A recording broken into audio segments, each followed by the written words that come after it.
Hello बच्चों, let's read this question. So this question says we have given column 1, column 2 given कर रखे हैं. Column 1 में आपको देखिए बता रखा है एक्सेलरेशन की वेलोसिटी के बारे में हिंट है. कॉलम 2 में क्या है आपको ग्राफ्स गिवन है, आपको बताना है कि कौन सा प्लॉट करेक्ट होगा. ठीक है, तो इस क्वेश्चन का की कॉन्सेप्ट बच्चों क्या लिखेंगे आप.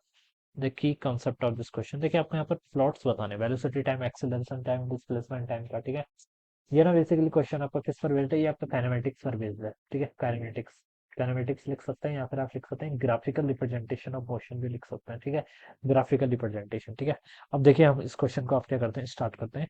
तो पहले पार्ट में हमसे बोल रखा है, देखिए ए पार्ट में देखिए D decreasing acceleration at study study rate. Decreasing acceleration क्या हो रहा है आपका, डिक्रीज हो रहा है. ठीक है, एक्सेलरेशन बच्चों डिक्रीज हो रहा है, इसका मतलब ये हुआ कि डिक्रीजिंग एक्सेलरेशन एट जहां पर आपकी वेलोसिटी क्या हो रही है, आपकी टाइम के साथ साथ क्या हो रही है, घट रही है. ठीक है, वेलोसिटी आपके टाइम के साथ साथ क्या करेगी, घटेगी. ठीक है, फर्स्ट ऑप्शन में देखें तो फर्स्ट ऑप्शन आपको इस तरीके से दे रखा है. ठीक है, ये आपकी वेलोसिटी है, ये क्या है आपकी टाइम है. ठीक है, डिक्रीजिंग एक्सेलरेशन का मतलब होता है कि एक्सेलरेशन और वेलोसिटी के बीच में आपका 180 डिग्री का एंगल होगा, यानी कि अपोजिट होंगे. ठीक है, तो देखिए बच्चों यहाँ पर देखें तो जब time T equal to zero था तब इसके पास इतनी वेलोसिटी थी. जैसे जैसे टाइम प्रोग्रेस कर रहा है इसकी वेलोसिटी क्या हो रही है, घटते जा रही है.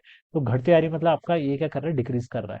तो यहाँ पर हमसे बोल रखा था decreasing acceleration at steady rate. तो ये बिल्कुल करेक्ट है, स्ट्रेट लाइन है इसका ग्राफ. ठीक है, स्ट्रेट देखिए ये आपकी क्या रही है, स्ट्रेट लाइन आ रही है. ठीक है, वेलोसिटी टाइम अगर हम इसको एक बार और डिफरेंशिएट करेंगे तो आपका एक्सेलरेशन एक कांस्टेंट टर्म आएगी, तो उससे स्टेडी रेट में डिक्रीज कर रहा है. तो ए के करस्पॉन्डिंग बच्चों देखिए आपका वन वाला तो बिल्कुल ट्रू आ रहा है. ठीक है, टू पर देखिए, टू पर लिख टू ग्राफ अगर देखें. ठीक है, डिक्रीजिंग एक्सेलरेशन एक्सेलरेशन भी डिक्रीज कर रहा है आपका. ठीक है, टू ग्राफ का देखें तो ये स्टेटमेंट भी बच्चों देखिए बिल्कुल करेक्ट है. देखिए एक्सेलरेशन डिक्रीज कर रहा है ना, बिल्कुल कर रहा है देखिए इसमें. ठीक है, यहाँ पर देखिए एक्सेलरेशन और टाइम का अगर आप ग्राफ देखें तो देखिए आपका एक्सेलरेशन तो डिक्रीज कर रहा है ना, वही बोला गया डिक्रीजिंग एक्सेलरेशन. तो इस कंडीशन में हम बता सकते हैं एक्सेलरेशन क्या कर रहा है बच्चा आपका, बिल्कुल डिक्रीज कर रहा है. ठीक है, स्टडी रेट से कर रहा है तो ये बिल्कुल ट्रू है. ठीक है, एक्सेलरेशन आपका डिक्रीज कर रहा है स्टडी रेट से, तो टू वाले भी करेक्ट हो जाएगा.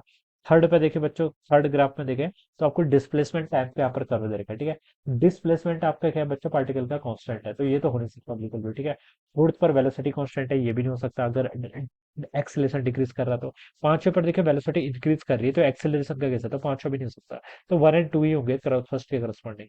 और बच्चों देखिए बी पर आइए, बी पर लिखा है क्या, बॉडी एट रेस्ट. रेस्ट पर अगर बॉडी है, ठीक है, तो उसकी वेलोसिटी कितनी होगी, जीरो के इक्वल होगी. ठीक है, तो फर्स्ट ऑप्शन आपका बिल्कुल नहीं हो सकता. सेकंड पे देखा बॉडी रेस्ट पर है तो एक्सेलरेशन डिक्रीज करेगा, बिल्कुल नहीं करेगा. थर्ड पे लिखा है देखिए एस टी ग्राफ देखिए कांस्टेंट है, ऐसा ग्राफ आ रखा है थर्ड पर. ये वाई एक्सिस के अलावा आपका डिस्प्लेसमेंट है, यहाँ पर टाइम है. बॉडी अगर रेस्ट पर होगी तो मूव भी नहीं करेगी, मूव नहीं करेगी तो जहां पर पहले थी पोजीशन वही वह रहेगी, तो ऐसे इसका ग्राफ दे रखा है. ठीक है, तो इसकी ये पोजीशन टाइम है, सॉरी नॉट डिस्प्लेसमेंट, क्या है पोजीशन टाइम. तो पोजीशन देखिए इसके टाइम के साथ साथ कांस्टेंट है, तो यही है, बॉडी अगर रेस्ट पर होगी तो ये बिल्कुल ट्रू बैठ जाएगा. तो बी के करस्पॉन्डिंग थर्ड ही ट्रू है. फोर्थ पर देखिए इसकी वेलोसिटी कांस्टेंट है, कांस्टेंट वेलोसिटी का ग्राफ है. वेलोसिटी कांस्टेंट होगी तो मूव करेगा ना. ठीक है, तो फोर्थ वाला भी आपका रॉन्ग हो जाएगा. फिफ्थ पर वेलोसिटी इंक्रीज करेगी, ये भी नहीं हो सकता. तो बच्चों देखिए अब सी पर आइए. सी पर लिखा है आपका यूनिफॉर्म वेलोसिटी. यूनिफॉर्म वेलोसिटी का मतलब होता है इक्वल डिस्प्लेसमेंट कर ट्रेवल करेगा इक्वल इंटरवल ऑफ टाइम पे. ठीक है, क्या equal displacement in equal interval of time. और बच्चों देखिए फर्स्ट पर देखें, फर्स्ट पर आपका वेलोसिटी डिक्रीज कर रहा है तो यूनिफॉर्म नहीं है. सेकंड पर देखिए एक्सेलरेशन डिक्रीज कर रहा है. ठीक है, क्या कर रहा है आपका सेकंड पर, एक्सेलरेशन डिक्रीज कर रहा है. एक्सेलरेशन अगर डिक्रीज कर रहा है तो उसका मतलब वेलोसिटी भी चेंज होगी, तो ये भी नहीं हो सकता. थर्ड पर देखिए आपकी पोजीशन सेम है. ठीक है, थर्ड पर देखिए क्या आपका, थर्ड पर पार्टिकल की पोजीशन सेम है तो पार्टिकल आपका रेस्ट पर होगा. ठीक है, तो यूनिफॉर्म वेलोसिटी वाला केस नहीं आएगा. ठीक है, फोर्थ पर देखा जाए तो वी और टी का ग्राफ बिल्कुल स्ट्रेट लाइन है. कैसे आपका वी और टी का ग्राफ आपका देखिए ऐसे दे रखा है. ठीक है, वी और टी का ग्राफ ऐसे दे रखा है. ठीक है, तो ये बिल्कुल ये वाला ग्राफ ओके, यूनिफॉर्म वेलोसिटी बोला है ना. ठीक है, तो बच्चों देखिए ये स्टेट फोर्थ वाला भी क्या होगा आपका यहाँ पर से रॉन्ग हो जाएगा. ठीक है, यूनिफॉर्म वेलोसिटी नहीं, यूनिफॉर्म वेलोसिटी का मतलब क्या होता है, पार्टिकल देखिए क्या आप कर रहा है, इक्वल डिस्प्लेसमेंट कवर करेगा. ठीक है, अगर मैं इसका एस टी का ग्राफ प्लॉट करूँ तो इस तरीके से ग्राफ आना चाहिए, दिस मस्ट बी दैट. ठीक है, तो यूनिफॉर्म वेलोसिटी में देखिए आपका फोर्थ वाला भी ट्रू नहीं होगा. पांचवें पे देखिए आपको वेलोसिटी टाइम ग्राफ, ये बिल्कुल ठीक है. यूनिफॉर्म वेलोसिटी जो आपका पांचवा ग्राफ है सी के करस्पॉन्डिंग, ये क्या आपका बिल्कुल ट्रू होगा. ठीक है, अब डी पर आइए. डी पर आपका कांस्टेंट मोशन का ग्राफ बताना है, किसका, आपका कांस्टेंट मोशन का. कांस्टेंट मोशन का मतलब होता है बच्चा आपका यूनिफॉर्म वेलोसिटी वाला जो केस होता है, sorry constant motion. Constant motion का मतलब होता है आपका पार्टिकल का एक्सेलरेशन जीरो होगा. ठीक है, कांस्टेंट मोशन का मतलब क्या होगा, पार्टिकल का एक्सेलरेशन जीरो होगा. ठीक है, तो फर्स्ट ऑप्शन में आपका हो नहीं सकता. सेकंड ऑप्शन भी देखिए आपका हो नहीं सकता, एक्सेलरेशन डिक्रीज कर रहा है. थर्ड पर आपकी पोजीशन ठीक है. ठीक है, तो ये तो आपका बॉडी रेस्ट पर है इसका मतलब. ठीक है, फोर्थ पर देखिए आपकी वेलोसिटी कांस्टेंट है, क्या आपकी वेलोसिटी कांस्टेंट है. ठीक है, टाइम के साथ साथ, तो ये भी नहीं हो सकता. फिफ्थ पर सॉरी फोर्थ होगा इसका, ठीक है। ये है ना आपका एक्सेलेरेशन जीरो, एक्सेलेरेशन जीरो मतलब वेलोसिटी कांस्टेंट, तो यही तो होगा फिर, ठीक है। तो डी के करस्पॉन्डिंग आपको कौन सा होना चाहिए, फोर्थ होना चाहिए।